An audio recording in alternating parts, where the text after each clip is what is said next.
Book of 1 Peter in chapter 3. We're going to be down in verses 10, 11, and 12 here today. Lord willing, we'll accomplish that. But as we begin, let me ask you a question. What does a happy life look like to you? What does it take? What are the boxes that you have to check off in order to have happiness? I read an interesting survey this week, and here's a couple of the replies, the top replies from that. In order to be happy, here's the things that they mentioned. Number one, having a job that you look forward to every day. Well, I guess that's not bad to like going to work. To follow that up with having a spouse that you enjoy going home to every night. There's some jokes there. I'm just going to leave that alone. Having enough money to pay the bills, to satisfy our needs as well as desires. Okay, yeah, if we had everything we wanted financially, having good mental and physical health, talked about that as a key to happiness, having good friends and hobbies to enjoy outside of work. One of the next ones that was mentioned was living free of worries and fears and anxieties and stress. Can those contribute to happiness? Well, there's some truth there. One person worded it this way, and I like this one. No worries for what's to come, no regrets for what has been. I like that. If you look at that through a biblical lens, that has merit. But then there was one that kind of caught me, and he says it's the opposite of what I'm living right now. That's sad to me. And I know there's people out there that are in that exact same position. And the question came to my mind is, can you still be happy? Can you still be joyful when these elements are no longer in play in your life? When the job isn't as satisfying, when maybe the spouse isn't there to come home to anymore, when your health is not good, when you're struggling in these other areas, when fears and anxieties are starting to take hold and creep into your life, can you still have happiness and joy? Well, the answer to that question is yes. The world has a lot of ideas what happiness is supposed to look like, but Peter in these verses is going to share with us one of the ways that we can have that kind of happiness, that kind of life. And he starts there in verse 10, for they that will love life and see good days. We can have that kind of a life. And so we're going to get into that here just a little bit more this morning. But before we come to those actual verses, let me just take a moment and remind us of what we've looked at last week. Let's review this just for a touch, and then we'll get into the new material here. And I'm trusting that this will come through in somewhat of a cohesive manner this morning. I think I had 30 hours in the hospital this week. That's a lot of that time I would have been in the office. And so we're just trusting the Lord to put this together and help it to make sense today. And with His help, I think He can do that for us. Peter has just reminded us here in this section of the importance of mutual submission within the church. That's what we looked at last week. He clearly illustrates for us the love and the concern and the compassion that we should have for each other. And he does that in the form of 6 different attitudes that we need to find in our lives. And what are these attitudes? Look at verse 8. He says compatibility. Be ye all of one mind. Be agreeable. It doesn't mean we have to believe exactly everything the same or have the same exact opinions, but it means that when we disagree, we still do it in an agreeable way. Be of the same mind. Be compatible. Secondly was compassion. And if you look at that word, the real thought there is the idea of sympathy. It's the thought of entering into the emotions of another person as if they were your own. Boy, did we have opportunities for that this week. You know, if there's a person in the church that's rejoicing and they're just excited because God's answered a prayer or given them a raise at work or whatever it might be, so we join in with that excitement and that enthusiasm. We share that emotion with them. Sometimes it's to our shame, but sometimes we look at that and we say, well, Lord, how come you didn't do that for me? No, that attitude doesn't belong. We should rejoice with that person. But then also when a person is grieving and struggling and sorrowing, we too enter into that emotion with them. And we feel that pain right along with them. We have compassion. He goes on to say that we need to demonstrate care. It's a genuine love and concern for each other. It's the word love as brethren. So we're to respond to each other as though we're family. Why? Because we are. Because of the new birth, we are brothers and sisters in Christ, and we have this family relationship, and so we respond accordingly. We demonstrate this idea of care one for another. He goes on and talks about a comfort that we extend. It says to be pitiful, to be full of pity. That's the idea of being moved with compassion, doing something about it. Not just having those feelings, but then acting upon them. It's compassion in action, maybe we could say it that way. He goes on to say we need to be courteous. It's extending a kind and friendly thoughtfulness to one another. Not only are we family within the church, we should also be friends and enjoy spending that time together in and out of the church, both. But then he adds another one in verse 9. It says we are to be conciliatory. To be conciliatory. And we're to do this even when we've been hurt. These qualities that he outlines for us in verse 8, we're to practice even when we've been the recipient of somebody else's mistreatment. That's tough. That's where it becomes a challenge.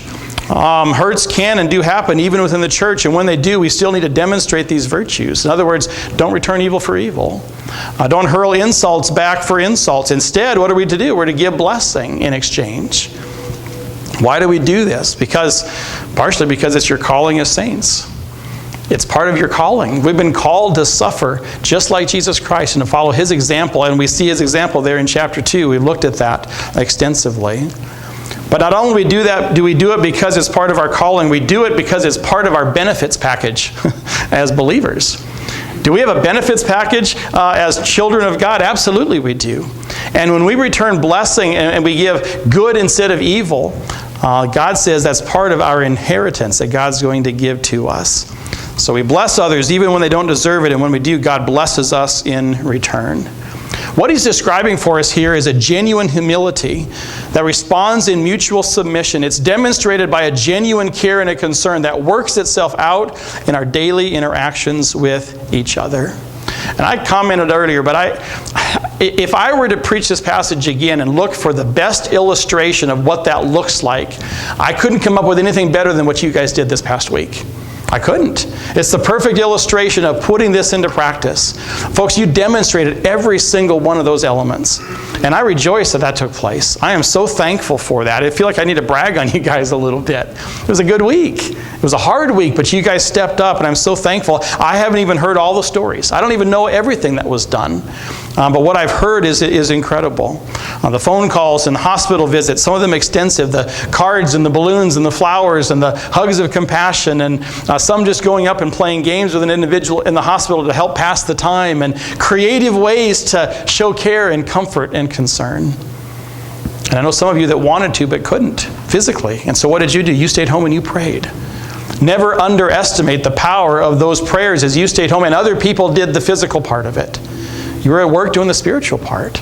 Praise the Lord for that. I think God's looking down on our body of believers here and saying, well done, good and faithful servants. And I'm thankful for that. Let's keep it up. Let's keep it up. This isn't a 1 week, now we can take a vacation. No, we got more work to do, and those needs are going to continue on in the weeks to come, aren't they? And we need to be faithful to keep doing that. So thank you. Thank you for putting into practice what we're seeing in the text. So Peter now expands upon this idea of mutual submission that we see in verses 8 and 9. Not only are we to be submissive in our conduct, we're to be sanctified in our conversation. We see that in verse 10. We're to refrain our tongues from evil and our lips that they speak no guile. We are also to be saintly in our character. Verse 10, we need to eschew evil and do good, seek peace and ensue it. And he's going to tell us why we do that here in the next couple of verses as we work our way through here. Now, here's the interesting thing. I don't know if you caught it or not, but when you get to verse 10, these are not Peter's words. Peter is quoting a passage from the Old Testament. He's weaving in these verses, and it sounds just like it's his own words, but it's actually a text from the Old Testament, and you wouldn't even have noticed it unless you recognized the passage that he was quoting. So I'm not going to put anybody on the spot to have you raise your hand, but does anybody remember, can anybody recognize these verses and where they're found in the Old Testament? See some heads that are nodding. I remember this passage. I commented in the hospital and mentioned the Psalm, and Marcia goes, Psalm 34, that's such a good one. She remembered what it was. And tonight we're going to go back to Psalm 34 and get some of the backstory as to why David penned those words and then why Peter would have used those words here in this context. We'll put that together, but that'll be the lesson for tonight. Peter is wrapping up this section on the duties of saints, our responsibilities in response to God's salvation. And what's the big idea? We've said it many times. We are to live a beautiful life. Have your conversation honest. That's what that means back there in chapter 2. We're supposed to live a life that stands as a rebuttal to false accusation. If somebody accuses you, they should say, well, so-and-so would never do that. I know them. I've seen their life. So we live a life that's a rebuttal to false accusation, a life that causes unsaved around us to desire what we have. We live a life of holiness, a life of humility, a life of submission. And as we do all of these things, what's the end result of that? We're going to have a happy life. That's where happiness in our life comes from, not from all the circumstantial things that may go good or may not go good every single day. We base it here in what God tells us. And so while the world has ideas of happiness, God's ideas are the ones that really matter. So God in these verses, he's using Peter to tell us that we can love this life, that we can have a happy life, we can see good days. And then he tells us how we're to go about doing that. So let's jump into these verses this morning and see what the Lord will teach us. We'll see, first of all, that there's a desirable objective. Look in verse 10. For he that will love life and see good days. How many of you would say, I want to sign up for that? Yep, that's where I want to be. I want to be loving life and I want to have good days. That's the objective that he lays out for us. And we just said we're to live a beautiful life. But you know, the life that God has given to us here on this earth is a beautiful thing. It really is. No matter what we're going through, this life is a wonderful gift. It's a blessing. It's a precious gift from God. Yes. I think it's safe to say that we want that kind of happy life from that human perspective. We desire to love life. We want to see good days. And this begins as a natural desire. And I want us to see that it's not a bad desire this morning. He that wills to love life is kind of the thought there in the passage. He that desires life, he that loves many days is how David words it back in the psalm. God has given man an instinctive desire to live. We all have that. That's just part of how God has wired us. It's built into our nature to cling to this life, to have a natural aversion to death. It's just how we're wired, how God wired us. Even talking with an individual in the hospital who's getting up in age, and he commented, he goes, well, I'm getting to be an old man, but there's still a few things I'd like to do yet. I'm not ready just to turn in this life. He's still loving life. He still wants to live. He still has things he wants to do. And I think part of this idea includes a desire to enjoy life to its fullest, to prolong this life as best that we can. And my point is there's nothing wrong with this desire. This is a good thing, to desire a happy life. You see, both David and Peter mention this idea here in 1 Peter, but also in Psalms, and there's not a hint of disapproval with that idea. There's nothing that says, oh, you shouldn't be doing that. They're setting it out there as something that we should aspire to. You know, sometimes I think as believers we get so focused on this idea that I need to be focused on heaven and on spiritual things exclusively. And there is some truth to that. But sometimes we think, well, I've got to focus so much on that I just merely endure the life that God's called me to live down here on this earth. And that's not a right perspective either. That shouldn't be the case. Now, keep in mind that Scripture does remind us to look for a city whose builder and maker is God. Hebrews tells us that. That should be our focus. He talks about our citizenship being in heaven, and that's true. It tells us in Colossians to set our affections on things above, and those are true statements, and we need to be focused upon that. But it's okay. In fact, it's a good thing to love this life and to live your life accordingly, to live with a zest for life. What kind of people do you like being around? Those that just are living life and enjoying life to its fullest, right? There's something contagious about that. To live life as we should, to actively participate in every aspect of it, to approach it with intentionality and with a sense of purpose. Folks, this life that God has given us here on this earth, this earthly life is a gift from God. And what else does He tell us? He's given us all things richly to enjoy. We should enjoy this life. And that's part of the idea here in this passage. So it begins as a natural desire, but as we trust Christ, now it kind of morphs with a spiritual desire. You see, as believers, we understand that there's more to this life than what we're experiencing right here. This life in the present leads to life in the future. And, you know, you see these weekend warriors who are just trying to squeeze every drop out of life that they can. There's more to it than that. And we understand that when we become Christians. We understand there's a higher purpose. And I love this quote, this life becomes more than just a playground of indulgence. With Christ at the helm, our life becomes an arena of redemption. Get a hold of that. It's more than just what makes me happy, where I just indulge every whim and everything that I want to do. It becomes an area, an arena of redemption. I am to redeem my time. I am to live my life in the present, thinking much of the life that's to come in the future. And that does a couple things for me. As I approach the spiritual aspect of my life, I do it with the same enthusiasm and zest that I do the physical. I put as much effort into that. I come with the same purpose and the same intentionality. Folks, because of Jesus Christ, I can live here and now, and that life will be continued in the hereafter. So as I love this life, I do it in such a way that harmonizes with the life that I'll enjoy in heaven. So, well, what do you mean by that? Well, it means that as I focus on the life to come, it's going to dictate in some measure the way I enjoy this life here on earth. Does that make sense? If I'm to live life to its fullest in the physical realm, but also in the spiritual realm, there are some things that my spiritual focus will prevent me from doing here in the physical. In other words, there's some things that I just can't do in the physical realm, of pleasures of life that I can't do anymore because of the spiritual perspective. I'm a citizen of heaven, and because I have my mind set on things above, I cannot do some of those things. And so my focus on the life to come dictates to some degree the way I enjoy my life here on this earth. Bringing this kind of to a focal point, God never intended that we simply endure this physical life. This life shouldn't be something that we just get through so that we can get to heaven. We should enjoy it. We should love this life. We should desire to see good days. He wants us to enjoy it, and the best way to do that is to live it with intentionality, with the life to come in mind. And let me just share another thought here quickly that I think ties in with this. And that is this desire to live a good life and to have a happy life, it can be realized regardless of my circumstances. That's something we didn't see in the survey that they took from an earthly perspective. Folks, we can have this life regardless of what's going on in our lives. And we realize that because who was Peter writing to? These first century believers, what was going on in their lives? Was it all butterflies and rainbows? They were struggling. There were some hard things. They were facing hostility. They were facing suffering. And it's a reminder that life can still be good despite that hostility and despite that suffering.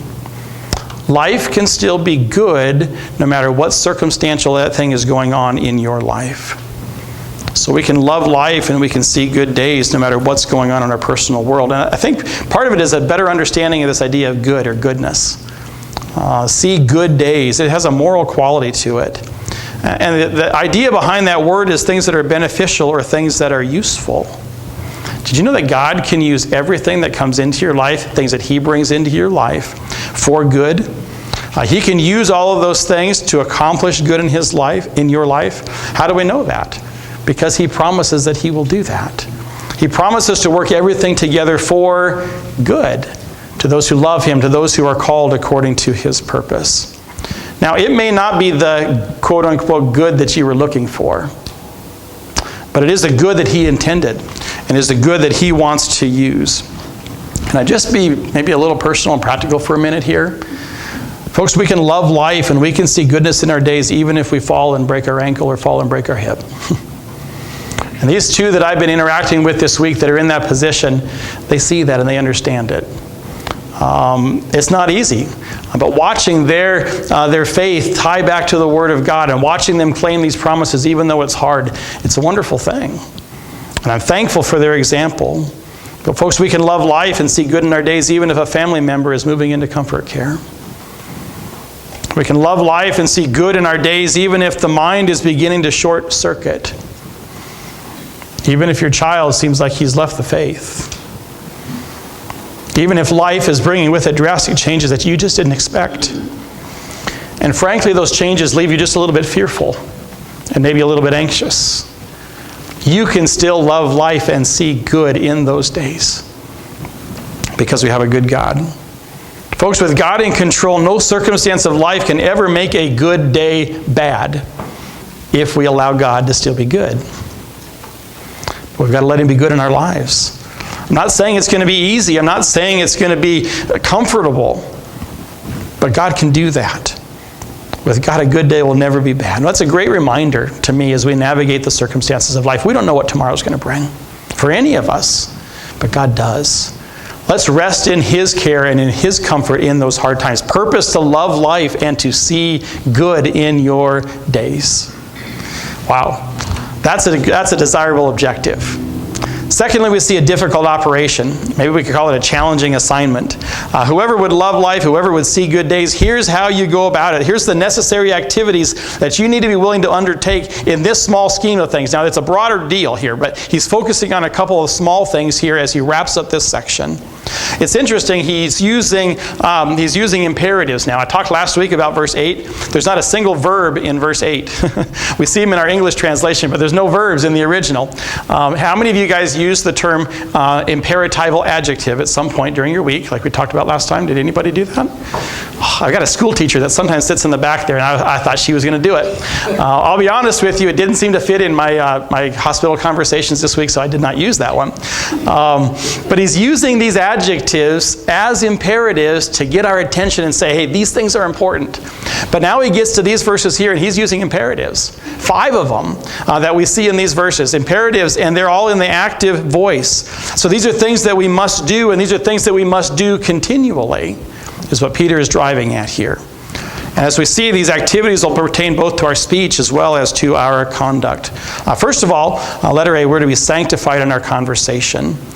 He that will love life and see good days, let him refrain his tongue from evil and his lips that they speak no guile. This first verb, we are to refrain. Well, what does that mean? Well, several thoughts that we see as we look at this word. First of all, it means to cease or to desist. In other words, if there's something that I'm currently doing that doesn't match up with what he's saying, I need to stop it. Knock it off, to put it simple, right? And so that's part of the thought here. If you want a happy life, there's a cease and desist order that you need to honor. And we'll see what that is here in just a moment. But there's a second thought, and it means to restrain or to prevent. This is in regards to something that I may do in the future. I may struggle with this down the road, and so I need to put some things in place. If I want to live a happy life, there's verbiage I must obstruct or prohibit in my life in the future. So I take those steps necessary to do that. There's one more thought, and I'm going to come back to that here in just a little bit. You see it in your outline in front of you, but I'm going to come back to that here in just a moment. So this is the basic idea of what it means to refrain, to cease or desist, to restrain or prevent. But what is it that we are to refrain? Well, he says very clearly, our tongues from evil. Our tongues from evil. How many of you would say you've mastered your tongue? You never struggle saying something you shouldn't say, or saying something in a way that you shouldn't say it. Well, the New Testament tells us if you can control your tongue, you can control the rest of your body. This is that little member that we struggle with. It's an unruly member that must be disciplined. It's a fire that must be contained. It's a world of iniquity that must be cleansed. Scripture has a lot to say about our tongues. It's like a horse that must be bridled, a ship that must be directed.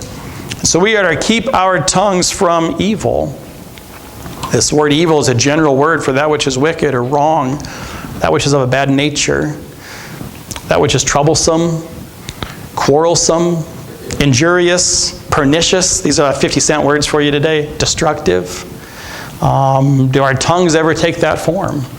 Yeah, unfortunately they do. It would include all speech that's base or degrading, that which is profane or obscene, that which is slanderous or unedifying, impure or unsavory, and even those things that is just merely idle and unprofitable. It says, refrain your tongue from evil. Don't speak this way. If you are speaking this way, stop it. Put some things in place so you don't speak this way in the future. But we're also to refrain our lips from guile, he says. What is guile? We saw it earlier. We saw that in regards to Christ, that no guile came out of his mouth. Remember that back in chapter 2? Here it's deceitful speech. It's crafty speech. It's speech that's manipulative. Speech that's driven by ulterior motives. It has all of those thoughts behind it. It's the evil of saying one thing but meaning something else, or maybe saying something in such a way that it leads somebody to a conclusion that may not be entirely accurate, but you feel better about it because you didn't technically tell a lie, but you were using guile in your speech to bring them to that conclusion. I think we can all identify with that. This kind of speech is not conducive to the beautiful life. This is not what God wants us to do or to say. It's not indicative of one who loves life and desires to see good days. And so Peter says, refrain your tongue from evil and refrain your lips from speaking guile. I think all of us could say, as we're honest, that we struggle in this area. I don't think we'll master this till the day God takes us home. I hope we improve. And that's where I want to come here just for a second. A victory is possible in this area. I mentioned that there's a third aspect to this definition of refrain that we see in our text. It does mean to cease or desist, to restrain or prevent, but it also means to gain release. That's an incredible thought. To gain release. And the idea here is as we obey this imperative, as we refrain, we will get to the point where we will find release from the enslavement of the sin. God can give us victory over the sins of the tongue. And He desires to do that as we follow this process. Old habits can and will fall by the wayside. Our tongues can be used for that which is good instead of for that which is evil. And as we do that, we'll find us living this life that we want to love, and we'll see good days. Wow, there's a lot here in these verses, isn't it? Let's keep going. Not only are we to be sanctified in our conversation, we are to be saintly in our conduct. And we see that in the next verse. He says, let him eschew evil and do good. Let him seek peace and ensue it. Again, words that we don't use necessarily every day. Did anybody use eschew in their conversation this week? The only time I do it is when I read this verse or read back in the book of Job. I don't think I ever use that word at any other time, right? So what does it mean? Well, it means to deliberately avoid something. It means to turn aside or to turn away. There's a depth to this word that we don't see with any English synonym. And that's why it's not a bad word to still leave and to still use. The idea to shun or to keep aloof from something. David uses the word depart back in Psalm 34. I think the thought here is to intentionally maintain a distance between yourself and that which is evil. To maintain a distance. The root word is the idea of leaning away from something instead of leaning towards something. Have you ever had times where there was something that you knew was wrong, but you were just drawn to it and you kind of felt it pulling you in? Here the idea is I'm going to pull back from that. I'm to lean away from that. I'm to maintain distance. One of the other meanings is to swerve in order to avoid. And so when I'm confronted with something that's evil, I take evasive action. Got at least one in here that's a fairly new driver, and they teach you how to take evasive action, right? But to do it carefully. A deer is coming in front of you, and they say you're not supposed to swerve real hard, but if evil is in front of you, what do? Swerve. Get out of the way. Don't let it get in contact with you. So that's the thought behind this, to maintain distance between myself and evil. But I don't just eschew evil. I don't just do it on the negative side. There's a positive aspect to this as well. I am also to do good. And the thought here is that the void left by removing the negative must be replaced by the positive. I can't just take the evil and the wickedness out of my life. I've got to put something else back in its place. I need to do good. This requires intentionality. It won't just happen on its own. One commentator I read said this: as a general rule, actively engaging in good behavior is a fairly efficient method of avoiding evil behavior. That's true. But as I'm distancing myself from that which is evil, I need to practice that which is good. And when I do that, that's the way to maintain this happiness and this success in this thought as well. So we're to eschew evil and do good. Secondly, we are to seek peace and ensue it. These are parallel concepts. This is coming from the Old Testament, the book of Psalms. It's Hebrew poetry, and there's really cool parallelism here, but we don't have time to delve into all of that. But we are to seek peace and ensue it. There's a search that we must undertake. We seek for it. Not casually, but energetically, even aggressively. Does it seem kind of counterintuitive that we can be aggressive peacemakers? We need to aggressively pursue this idea of peace, is the idea here. To seek in order to find, to seek until we find. So not only is there a search we undertake, there's a target we must pursue. And that's the idea of ensue. To pursue is a pretty good synonym there. It means to run after, to chase after something, to try to catch it. I think of children playing tag on the playground at recess, and one person is it, and so everybody else is running, and what is he doing? He's chasing after that person, trying to catch that person, and tag them so that they can be it. In a simple sense, that's the idea. To run after, to run swiftly in order to catch. It implies that what you are chasing after may at times be elusive, hard to get a hold of. Is peace ever that way? Yeah, sometimes it is. And so we are to pursue eagerly, earnestly endeavoring to acquire the object of that pursuit. So what is it then that we are to search for? And what is it that we are to pursue? Well, it's peace. It's peace. The object of our search is peace. And this can come in a variety of ways here. And I think in the context, the thought is peace in our relationships. That's probably the focal point.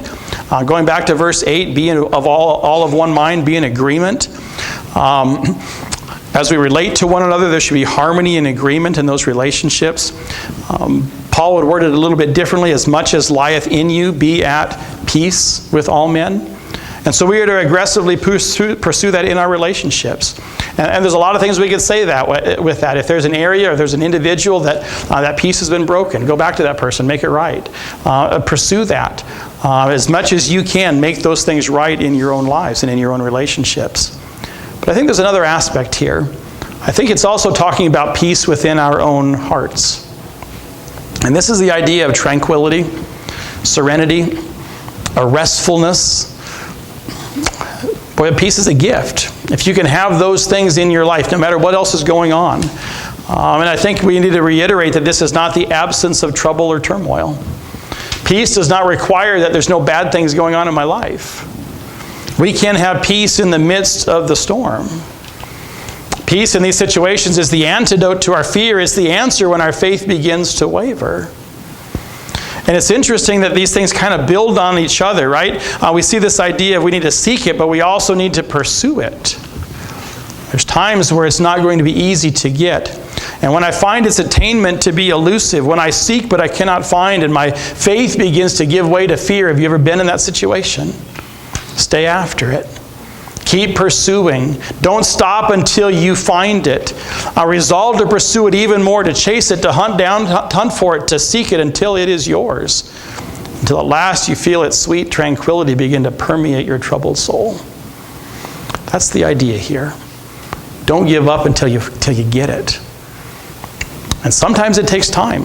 Sometimes it takes more and more time invested in prayer, pouring your soul out to the Lord. But do it. And what does God promise? A peace that passes all understanding. Folks, He'll give that peace. But sometimes we have to chase it and pursue it a little more doggedly than we might have thought at the first. So we've seen several thoughts here. We're going to see a third truth here as we wrap this up. And we'll find that here in verse 12. We're going to see a divine outlook. And let's see if we can put this together here. There's a proper perspective. And to me, this was such an encouragement. I actually was able to pray these verses over many people in the hospital here today. What does he say in verse 12? For the eyes of the Lord are over the righteous, and His ears are open unto their prayers. Wow, what a great perspective. Folks, God is watching. God is listening.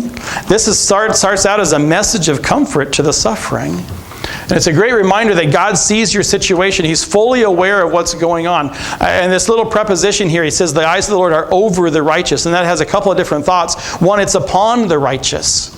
In other words, He sees you right now, right in the situation that you're going through. He's watching what's going on. He knows. He's fully aware of what's going on. But you can also translate it slightly different. His eyes are before the righteous. They're ahead of the righteous. In other words, not only does God see what you're going through right now, He sees what you're about to be going through tomorrow and next week. Is that a comfort to you? That's a comfort to me when I don't have the answers. We don't know what tomorrow will bring. We don't know what next week will hold, but God does. He sees our situation. I rejoice in that. Secondly, God hears your cries. His ears are open to your prayers. And open isn't necessarily in the Greek word there, but I think it's applied.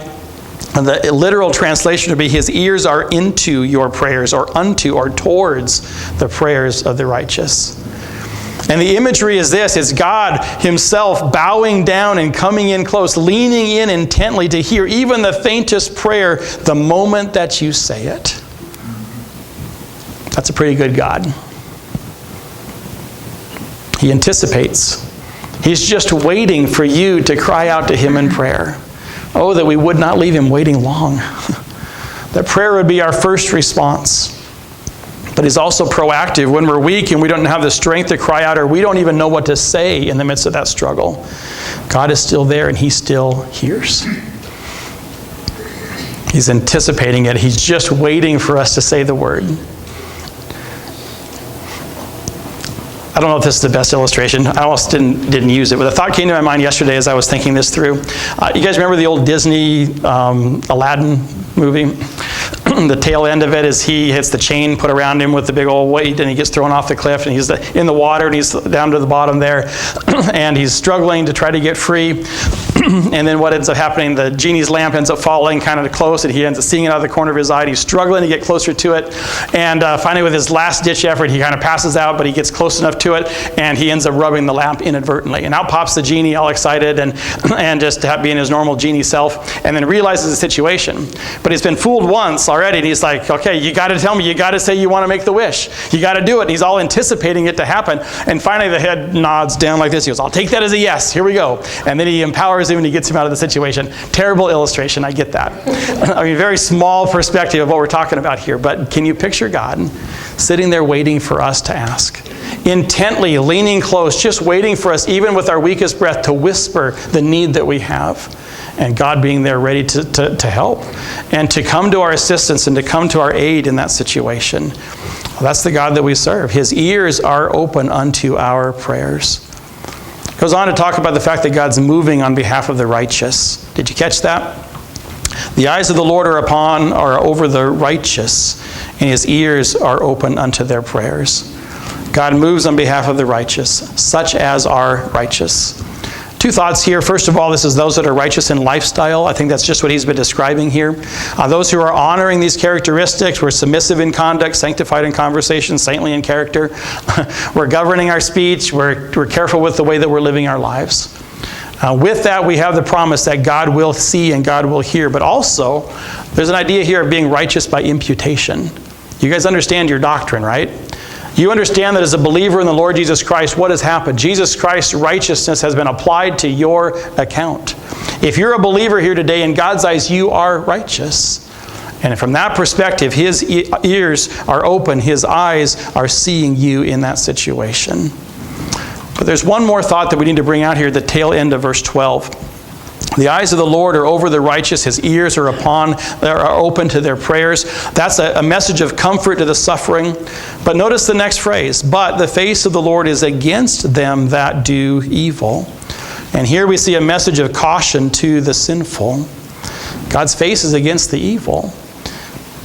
And I think he's primarily using this as a warning to those who were persecuting the believers at that time, and even a comfort to the believers that, hey, those that are coming after you, I'll take care of that. But I think we can also say it's a motivation for us to live a righteous life. You know, God sees it in our lives when we live wickedly, and he sees and he hears when we say wicked words. And here it says that God's face is against those who do evil. It's over the righteous and it's against the wicked. It's the same word. But here one is used in an accommodating way. The second is used in an adversarial way. I don't know about you, but I don't want God to be my adversary. I don't want God to be against me. I want his face to be upon me and to smile upon me. And so it's a motivation to live a righteous life. But it's also a reminder that those who inflict suffering will be dealt with properly. God's got it. God's going to take care of it. If you've been the recipient of something that was harmful or some mistreatment like we saw earlier in this passage, you don't have to trade insult for insult. You don't have to give evil for evil. God's got it under control. And that's part of the idea here. I don't have to render evil for evil. When I do that, when I give insults back and when I give evil back, in my mind, it's like I'm saying, God doesn't see it. But God does. And I have to let God be God in those situations. I can leave the ball in his court. I can commit myself unto the one that judges righteously, back in chapter 2, verse 23. And he'll have it under control. What a great passage. Peter wraps this up with a reminder both for the persecuted and for the persecutor. The idea that God sees and God hears and God cares. And as I simply do what is right, God will eventually make those other things right as well. And I can have confidence that he will do that. And so with that, Peter wraps up this second main section in this epistle. The duties that we are to practice as saints because of what he's done for us in this incredible salvation. Let's wrap this up here, just a couple of thoughts. Let's endeavor to love this life and see good days. Let's have a zest for life. What is it that makes our life beautiful and attractive to the lost? One thing is having just a love for life and getting all that we can out of life to live with intentionality and purpose, both physically and spiritually. Focus on the spiritually, but also in the physical realm. It's a great reminder for us, even when we're going through difficult times. It's also a reminder here in this text to regularly evaluate our speech and our conduct, to ensure that they're indicative of this beautiful life that Peter admonishes us to live. Let's remember that. Let's take inventory in those areas and make sure we're honoring those commitments. And then it's also a great reminder that God is always with us. God sees, God hears, God cares for us. He desires that we live at peace no matter what our circumstances say and no matter what may come our way tomorrow. He's already in charge of that. He's already seen it.